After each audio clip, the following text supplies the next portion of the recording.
it's a shame this was released when it was.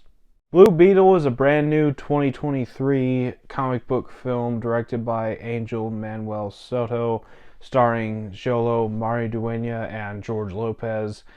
And from the marketing of this movie, I wasn't really that excited. I don't really know much about Blue Beetle in the comics. He's one of my favorite characters to play as in Injustice 2, but the trailers for this movie look generic as all hell, so I just wasn't super excited for this movie, so I went into this movie with almost no expectations and came out surprisingly really loving it. This is a week late, but here's my review for Blue Beetle to anybody who still cares. Starting off with the good, there is a lot that I love in this movie. First of all, you got Jolo Maridueña as Blue Beetle, Jaime Reyes, and he is absolutely terrific in this movie. I have not seen Cobra Kai, so I can't really say that I've followed his career from the beginning. I believe this is the first thing I've ever seen with him in it, and I think that this was a damn good introduction to him as an actor for me. He just does really great. He's got that charm that I know that Blue Beetle has, at least in Injustice. And I really love the family bond that he has with his family. Everybody in his family just does a really terrific job. But easily, I feel like the best performance out of all of his family members is George Lopez as his uncle.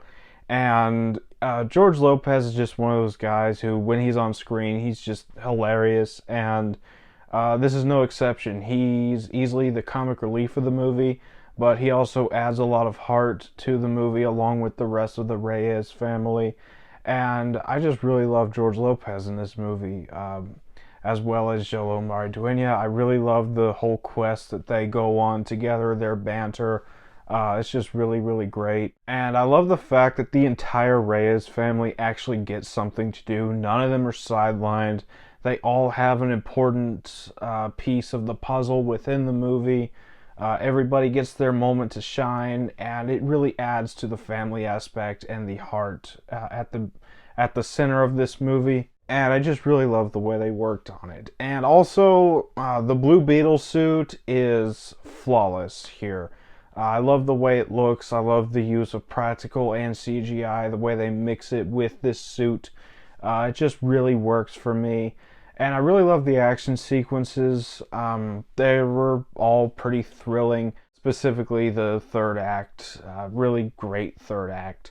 And the humor in this movie worked for me, where some of the humor didn't really work for me in The Flash or Shazam 2. I feel like this movie brought back the type of humor that works for me in comic book movies.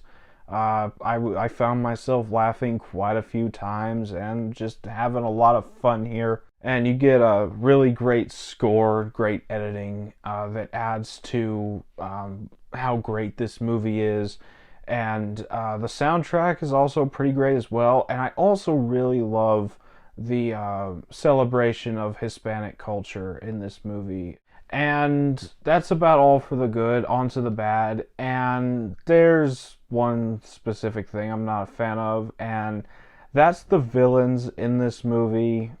Both Susan Sarandon and the muscle villain. I didn't really care for either of them. Susan Sarandon is just your typical racist, evil CEO. You've seen it before. And the other villain, Carapax, they try to humanize him by the end of the movie, but I just feel like it didn't really work. It was just a little forced in my opinion, but that's about all for the bad. On to the final thoughts. I really loved Blue Beetle. It's such a shame that this movie is coming out in the midst of a DC rebrand, because I feel like this movie is going to go very under the radar and hopefully become a cult classic in the future. Blue Beetle was a lot of fun. I really enjoyed it, and I'm going to give it a 9 out of 10. So that was my thoughts on Blue Beetle. Have you seen this movie? Let me know down in the comments what you thought about it if you have seen it. And as always, if you enjoyed this video, don't forget to like, comment, subscribe, and I'll see you all next time.